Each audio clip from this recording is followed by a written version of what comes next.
Hey everyone, it's Ben Hardy here, and in today's video, we're going to be going over the new family cars for, I guess, the Ben Hardy channel. It's the best way to put it.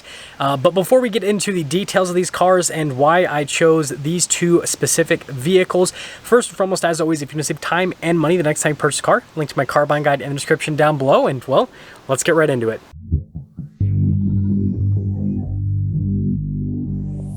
So if you guys couldn't tell by the thumbnail, we have a 2022 Pacifica and a 2022 Honda Civic. We're going to go over the Pacifica second. We're going to dive into the Civic first and foremost. Now, I know it might seem really weird going from a pickup truck to a Honda Civic, but gas prices are through the roof. And you got to see the fuel economy on this bad boy since I've gotten it. I did like a really long commute the other day, and, well, I think I have to shut the door because it's going to give me a warning. Okay, fasten seatbelt. Do I really have to fasten? All right, let me see if I can just scroll past it. There we go. So, I lost it. Where did it go? Fuel economy, hello. There we go. Wait, no, that's not the right one. There we go. So, you guys can see averaging over 40 miles per gallon so far, which is literally like 4 times what I was getting in the Ram TRX. And, you know, with premium costing like almost $6 here in the state of Utah, it's, I mean, yeah, with driving 40,000 miles a year, you guys can do the math. It's pretty expensive. So, you know, getting 40 miles per gallon, 4 times as much, it's just the savings. You can't argue with that. Now, this one is a Touring, so it's got this really nice interior. And again, if you guys don't know, I drive like 30 to 40,000 miles a year because of the filming and everything. And so I needed to have, you know, nicer luxury seats, you know, just nicer appointments so that I'm comfortable on these long drives. And so that, frankly, I just have something that's like pretty nice to look at, right? While I'm driving, you know, tens of thousands of miles. And, you know, this has the upgraded sound system so that I can listen to music and podcasts and all that kind of stuff on the drives. It also has adaptive cruise control and steering assist, which is really good for my long highway commutes so that I don't have to do as much of the driving. The car can do a little bit more of it for me. And yeah, other than that, like it's got all the modern tech that you could want in a car. It's got dual zone climate. So if I ever go on trips with the wife, then we can have our, you know, climate zone set. Now, the only downside about the Civic, which was something that was hard for me to bite, is the fact that this doesn't have air conditioned seats. It does have heated seats, which will be great for the winter, but it doesn't have air conditioned seats, which kind of sucks because, you know, it gets pretty hot here in Utah. Like right now, it's, as you can see, 97 degrees outside. And so it's nice to have air conditioned seats so that, you know, it's, you know, keeps you cool and all that kind of stuff. Now, the other thing that pulled me towards the Civic is just, frankly, the price. You guys can see that the total MSRP on this with all the options, $29,690. And notice I've been getting better than what the EPA actually rates us from a fuel economy perspective.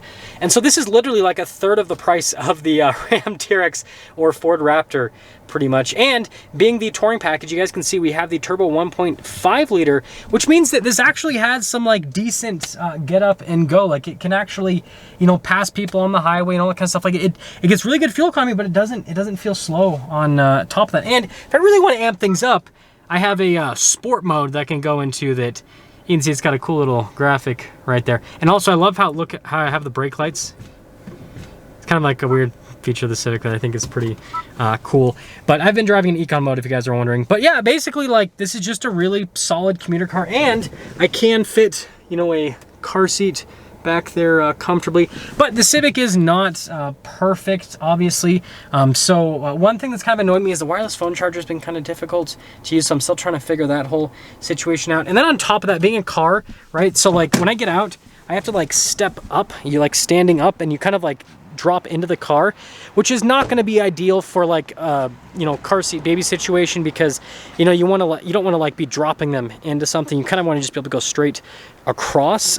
So this could have been like, you know, the perfect like all-around family vehicle, but again, that's an issue. And then on top of that, the Civic is front-wheel drive, which is fine for me, but with Elise driving, we definitely wanted something that would be all-wheel drive so that it'd be better in the snow. You know, it's not like she can't handle a front-wheel drive car in the snow. She's a good driver, but, you know, we'd rather be safe than sorry.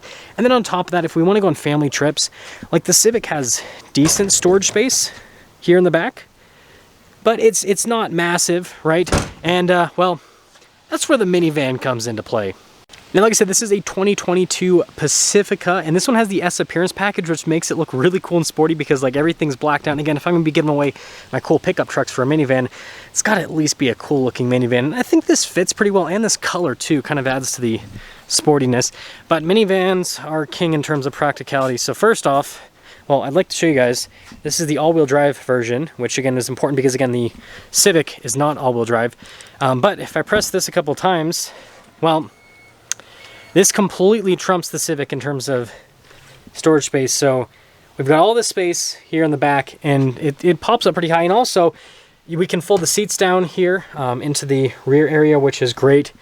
You guys can see all of the different adjustments there for the seats, which is really practical. And, you know, frankly, we can fold this down if we need even more storage space. Because, again, we just have one kiddo so far. We don't have, like, 5 yet. We'll see what happens in the future. But that means that we could just have that, like, permanently folded down for, like, grocery space and everything. So it's really practical from that perspective. And then, on top of that, everything's automated on this. So, again, I can just press the key fob. Look at that, the door opens up automatically, which is nice if you're like holding a kid or something, so that you don't have to like open it up yourself. You can just like quickly grab the handle and then it'll open up, or you can just press the button on the key fob.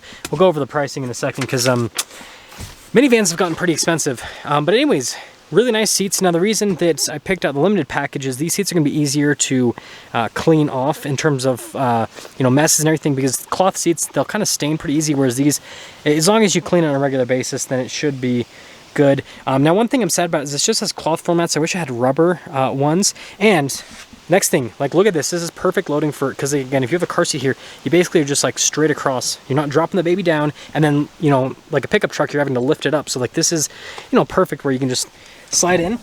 And this one has the TVs. So when Junior's a little bit older, right, they'll have something to watch, as long as they still work, because, you know, Chrysler rely. I'm just kidding. Anyways, but yeah, it's super spacious back here. Like, you can very comfortably fit adults. You've got vents here on top, so, like, you get air conditioning all throughout. And I guess we'll quickly go over pricing, because this is crazy. I remember when minivans were, like, $20,000. $57,552. And look at that, average fuel economy 20 miles per gallon, which is still like twice as much as what the TRX gets. So yeah, I mean, you know, it's got like not even half as much horsepower, but it gets twice as much fuel economy. So, you know, we got some pluses here. And also look at this, you can just press that and then that'll close the door. Now, the other reason why I picked out this particular package is it has a ton of safety tech. So you've got like the blind spot monitoring with it. All the windows are automatic, which is just kind of like a nice feature to have. And then popping inside, this has adaptive cruise control, which is great for family trips, right? So that it can do a little bit of driving for us. Of course there's music on. This also has lane departure as well, which is great because, you know, if one of the kids is being rowdy in the back, right, then, you know, the van's gonna warn you if, you know, for some reason, if you're like reaching back there or something, you're like, hey, stop it, Junior, and then you go to your lane, then it'll give you a warning. I have it off right now because, well, kids aren't here yet, so I can count the days while that is off. And then on top of that, this has this, let me close the door before I do this. This has this really cool 360 camera system, which means that obviously we can make sure that there's no kiddos running around the van when we park it. But on top of that, right, this is a pretty big vehicle, so it makes it so parking, it's gonna be a lot easier for Elise. And it also has parking assistance. If she really gets in trouble, it can basically park itself. And again, like I said with the climate system, you've got that rear climate system, which is great. This has heated and cooled seats for the front, which again is gonna be great for trips. And these seats are actually really comfortable here. I love how you have the S logo on it. Again, if I'm gonna go for a minivan, it's gotta be somewhat sporty. And then again, this has tons of like storage space. It's just super practical with all of the space. Wireless phone charger, which works a lot better than the Civic, so maybe I'll have to daily drive this for a while until I figure out the phone charger on the Civic. It's got a full panoramic center, so if we go on like, I don't know, night trips or stuff with the kids, then you can look at the stars and everything from inside the van and not get eaten by bugs, which is kind of a nice little thing. And yeah, other than that, I mean, you guys might be wondering why I didn't go for the hybrid. The hybrids are super hard to get. Everyone's buying hybrids nowadays, and so it's actually easier to get like an all-wheel drive gas Pacifica than it is to get a hybrid Pacifica. So yeah, that's why I went for the gas over the hybrid. The hybrid would have been nice because, again, better fuel economy, which, yeah, especially when gas prices are as high as they are. But that's a quick look at the cars, and you know, kind of like, I guess, hopefully an explanation for them. So like, you know, this one's gonna be just a better family vehicle than, I mean, it's a minivan. Minivans were made for families, right? It's a better family vehicle than either of the pickup trucks were, and it's, you know, more practical than this, which is gonna be, you know, the commuter car, so that I can, you know, still look like, I mean, the Civic Touring is like nice enough looking that I still will be taken seriously by dealerships, but you know, it'll get better gas mileage and all of that. So if you made it to this point in the video, then I'd like to let you know that that was a prank. I know. I had to do it though, because obviously you guys know that Elise and I are looking for a mommy mall crawler, and I thought it was hilarious that like I get the quintessential mommy mall crawler, which is a minivan, in the same week that I get like the quintessential commuter car. And so I'm like, you know what? I have to make the video. I have to, like, it would be like silly if I didn't make the video. But not selling the TRX. We still have the TRX, as you guys can probably see behind me with the giant orange blob. Still have the Wrangler, not selling that, and the Raptor as well. We are obviously still looking for the mommy mall crawler. Now I am going to be doing a video with Elise. Well, I just hit the mirror. Anyways, videos with Elise, with the Civic and with the Pacifica, just to see her thoughts on those. So obviously, if you're not subscribed already, I recommend subscribing so you can see that content as soon as I post it. And I want you guys to let me know if you think that Elise should have her own like review channel. I can't tell you guys what the name of the review channel would be, because I don't want someone else to go and, well, steal the name before I end up making a channel. But anyways, let me know if that's what you guys would want to see. Again, sorry for the little prank, but I had to. Like, I'm never going to get an opportunity like this in the future. Like, every single week past this point will never be a week that I will have a minivan alongside a commuter car like a Civic. I think this is actually, yeah, this is the first minivan that I've ever had a manufacturer send out to me. And so again, I don't think this will ever happen again. If it does, then maybe there'll be a prank video in the future, or maybe actually it will be real life. Yeah, a minivan. I don't know.